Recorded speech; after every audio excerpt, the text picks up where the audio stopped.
안녕하세요 여러분. 오늘의 충격적인 영상 내용은 맙소사 항공교통. 라디오가 우리에게 전하는 아메리칸 항공기 추락 사고에 대한 이야기. 그리고 2024년 미국 경제성장 소비자의 힘, 둔화 조짐, 그리고 2025년 전망에 관한 것입니다. 우선 좋아요 버튼을 누르고 채널 구독 및 알림 설정도 잊지 마세요. 여러분의 관심과 지지가 저희에게 큰 힘이 됩니다. 첫 소식은 미국 워싱턴 DC 인근에서 발생한 충격적인 항공사고에 대해 전해드리겠습니다.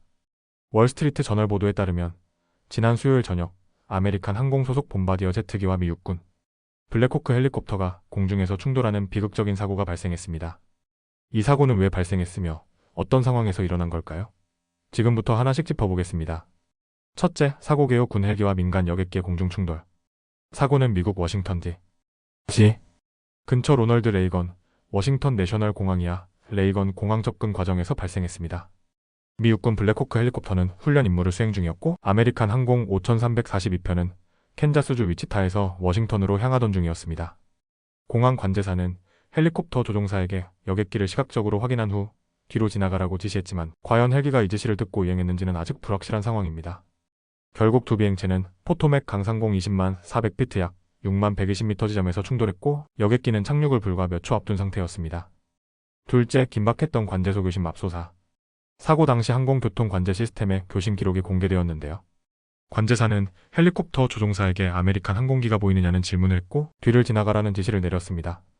하지만 19초 후 관제소에서 누군가 다급하게 맙소사 라고 외치는 소리가 무전에서 들렸고 배경에서는 비명소리까지 감지되었습니다. 이후 관제사들은 즉시 주변 공항으로 항공편을 우회시키기 위해 비상조치를 발동했습니다. 충돌 직후 인근 공항들은 긴급 대응에 나섰습니다. 워싱턴 덜레스 국제공항과 볼티모어 워싱턴 국제공항으로 일부 항공기가 우회 조치되었습니다. 사고 충격으로 인한 거대한 폭발은 몇 마일 떨어진 곳에서도 감시 카메라에 포착될 정도로 강력했다고 합니다. 셋째, 구조작업 얼어붙은 포토맥 강에서 진행된 수색. 사고 직후 300명 이상의 구조대가 긴급 투입되었습니다. 하지만 사고 지점은 포토맥 강 위였고 물이 얼어붙은 상태여서 구조작업에 상당한 어려움이 있었습니다. 수색 작업은 밤새도록 이어졌지만 목요일 아침까지 생존자는 발견되지 않았습니다. 결국 비행기에서는 27명, 헬리콥터에서는 1명의 시신이 수습되며 총 28명이 사망한 것으로 확인되었습니다. 또한 현장에서는 헬리콥터가 하늘에서 맴돌며 추가적인 탐색을 돕는 모습도 포착되었습니다. 일부 관제사들은 인근 항공기에 탐조등을 켜서 구조대가 강을 비출 수 있도록 돕겠느냐고 요청하기도 했습니다. 넷째, 사고 원인은 명확하지 않은 조종사의 반응. 현재 미국 연방항공청 FAA과 국가교통안전위원회 NTSB가 충돌 원인을 조사 중입니다. 핵심적인 의문점은 헬리콥터 조종사가 관제사의 지시를 정확히 듣고 인식했는지 여부입니다. 블랙호크 헬기의 조종사가 여객기를 인식했는가? 관제사의 지시를 정확하게 이행했는가? 이 두 가지가 핵심적인 조사 포인트가 될 것으로 보입니다. 또한 레이건 공항은 수도 워싱턴 DC에 매우 가까운 곳에 위치해 있어 비행기들은 강의 특정 경로를 따라야 합니다. 이러한 복잡한 항공로가 사고의 원인 중 하나가 될 가능성도 있습니다. 다섯째, 공항 운영 중단 혼란 속 승객들. 사고 후 레이건 공항은 즉시 폐쇄되었고 방송에서는 항공편을 재예약해야 한다는 안내가 계속해서 반복되었습니다. 특히 델타 항공의 한 조종사는 우리는 모든 걸 봤다며 충격적인 현장을 직접 목격했다고 말하기도 했습니다. 여섯째, 결론 다시는 이런 사고가 발생하지 않도록. 이번 사고는 관제사의 지시, 조종사의 대응, 복잡한 공항 접근 방식 등 여러 요소가 얽혀 발생한 비극입니다. 또한 레이건 공항과 같은 도심과 가까운 공항에서는 더욱 엄격한 항공 교통 관제가 필요하다는 지적도 나오고 있습니다. 미국 당국은 이번 사고를 계기로 항공 관제 시스템과 군용기 민간기 운항 절차를 재점검할 것으로 보입니다. 앞으로 더 안전한 항공 환경이 만들어질 수 있도록 지속적인 개선이 필요하겠죠? 다음 소식은 미국 경제 성장률과 앞으로의 전망에 대해 이야기해보겠습니다.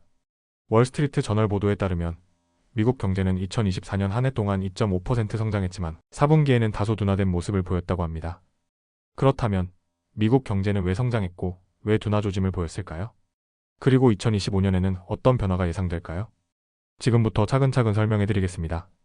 첫째, 2024년 미국 경제성장 소비자의 힘이 경제를 떠받치다. 미국의 국내 총생산 GDP는 2024년 동안 2.5% 증가했습니다. 이는 2023년의 3.2% 성장률보다는 낮지만 여전히 양호한 수준입니다. 그렇다면 무엇이 경제 성장을 이끌었을까요? 가장 큰 원동력은 바로 소비자 지출입니다. 소비자들은 자동차, 의류뿐만 아니라 의료, 교통 같은 서비스에도 지출을 아끼지 않았습니다. 특히 4분기 소비자 지출 증가율은 4.2%로 2023년 초 이후 가장 높은 수준이었습니다. 둘째, 4분기 성장 둔화 경제의 경고 신호? 하지만 2024년 4분기 경제 성장률은 2.3%로 둔화되었습니다. 3분기의 3.1%보다 낮은 수치였고 경제학자들의 예상치 2.5%보다도 낮았습니다. 4분기 경제 둔화의 원인은 일기업들이 재고를 줄이기 시작했다. 보통 기업들은 제품을 많이 생산하고 창고에 보관하지만 4분기에는 기존 재고를 활용하는 경향이 있었습니다. 결과적으로 GDP 성장률에서 약 1%포인트가 사라지는 효과가 발생했습니다. 일기업 투자 감소, 특히 보잉 파업의 영향. 기업들이 새로운 설비나 생산 라인에 투자하는 속도가 느려졌습니다. 특히 보잉사의 8주간의 파업이 큰 영향을 미친 것으로 분석됩니다. 3. 인플레이션 둔화 속도 조정. 4분기 근원 인플레이션 식품 에너지 제외은 2.5% 상승했는데 이는 3분기 2.2%보다 소폭 상승한 수치입니다. 연방준비제도 패드는 인플레이션 목표치를 2%로 설정하고 있기 때문에 여전히 조심스러운 태도를 유지하고 있습니다. 셋째, 연준의 금리 정책 긴축 유지, 신중한 인하 가능성. 연방준비제도 패드는 1월 30일 발표에서 금리를 동결하며 금리 인하를 서두르지 않겠다는 입장을 밝혔습니다. 소비자 지출이 강하게 유지되는 한, 경제가 버티고 있는 한, 인플레이션이 2% 목표치에 안정적으로 수렴하지 않는 한, 연준은 서둘러 금리를 내리지 않을 가능성이 큽니다. 패드의 고민. 금리를 너무 빨리 낮추면 인플레이션이 다시 상승할 위험. 금리를 너무 늦게 낮추면 경제 성장이 둔화되고 기업 투자 감소. 2025년 금리 전망. 경제학자들은 올해 안에 이 3차례 금리 인하 가능성을 제기하고 있습니다. 하지만 그 시점은 인플레이션과 소비자 지출 흐름에 따라 달라질 것으로 보입니다. 넷째, 2025년 미국 경제 전망 변수는 트럼프 경제정책? 2025년은 경제의 불확실성이 커질 가능성이 높은 해입니다. 트럼프 전 대통령이 다시 백악관에 들어서면 경제정책이 크게 변화할 가능성이 있기 때문입니다. 트럼프의 경제정책이 미칠 영향. 관세부가 중국, 유럽 등과의 무역 전쟁 가능성, 인플레이션 상승 위험. 이민정책 변화, 노동력 감소, 기업 성장 둔화 가능성. 규제 완화 앤드 에너지 생산 증가, 공급 측면에서 인플레이션 완화 가능성. 한편 기업들은 트럼프 행정부가 기업 친화적인 정책을 펼칠 가능성이 높다고 보고 있습니다. 예를 들어 웰스파고 CEO는 트럼프 행정부의 규제 완화가 기업에 긍정적일 것이라고 평가했습니다. 하지만 소비자들의 반응은 다를 수도 있습니다. 인플레이션이 둔화되었지만 여전히 생활비가 팬데믹 이전보다 높은 수준입니다. 미국인들은 신용카드 부채가 증가하면서 지출을 줄여야 할지도 모릅니다. 소비자 신뢰도는 2025년 1월 기준 하락세를 보였습니다. 다섯째, 기업들의 대응 전략, 소비 둔화에 대비하는 움직임. 스타벅스는 소비자들이 높은 가격에 부담을 느끼면서 2024년 4분기 매출이 2020년 이후 가장 큰 폭으로 감소했다고 밝혔습니다. 일부 경제 전문가들은 소득 하위 계층은 여전히 높은 가격과 금리로 어려움을 겪고 있다고 분석했습니다. 하지만 전반적으로 노동시장이 견고한 덕분에 경제는 침체를 피하고 있는 상황입니다. 오늘은 여기까지입니다.